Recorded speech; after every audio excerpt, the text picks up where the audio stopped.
Halo semuanya, dan selamat datang di pembahasan materi kita kali ini.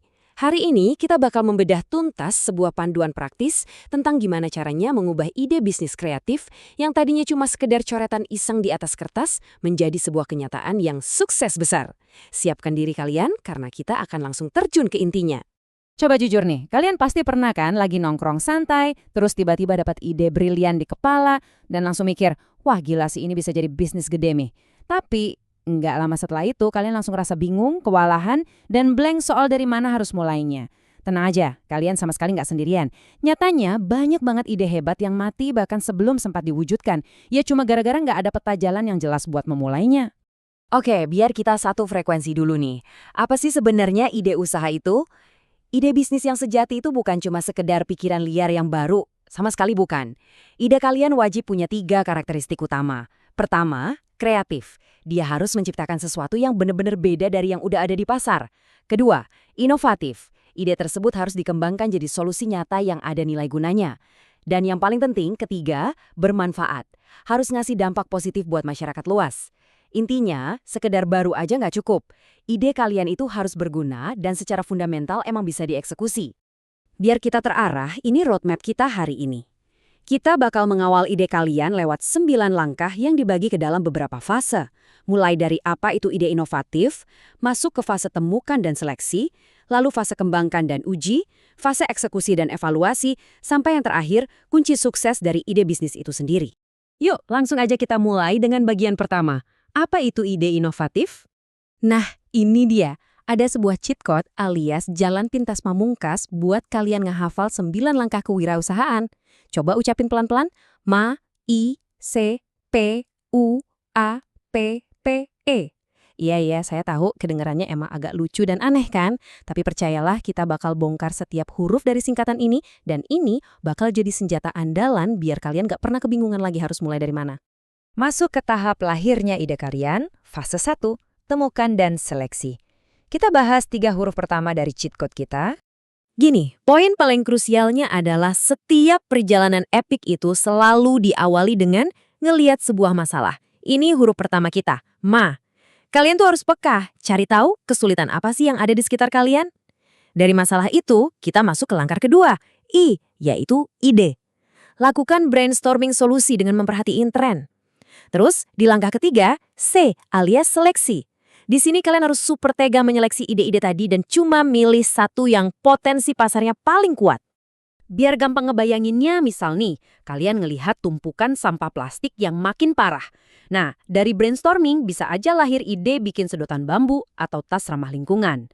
Atau kalian ngelihat orang-orang sibuk di sekitar kalian tuh pada kurang minum. Hal simpel ini bisa jadi pemicu ide bikin aplikasi pengingat minum air. Semuanya tuh selalu berawal dari masalah nyata di lapangan yang lagi teriak minta dikasih solusi. Sekarang kita melangkah ke fase 2, kembangkan dan uji. Di sini ide kalian udah mulai remaja nih, dan butuh pembuktian di dunia nyata. 3 langkah berikutnya di cheat code kita ini nuntut kalian buat jauh lebih spesifik. Langkah keempat, pengembangan. P, di mana kalian harus benar-benar memperjelas konsep produknya. Terus langkah kelima, uji coba.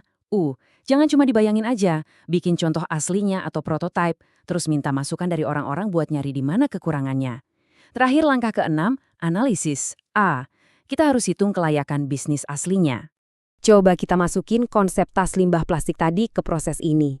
Yang menarik di sini, kita harus merumuskan target pasarnya secara tajam. Misalnya, target kita adalah anak muda yang peduli lingkungan. Terus, kita tentukan unique selling proposition atau keunggulannya, yaitu unik dan ramah lingkungan. Semakin detail kalian di tahap ini, eksekusi ke depannya bakal makin gampang.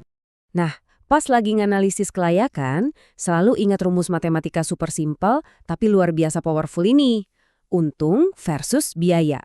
Kalau potensi untungnya ternyata lebih besar dari biaya dan risikonya, berarti boom, ide bisnis kalian resmi layak jalan.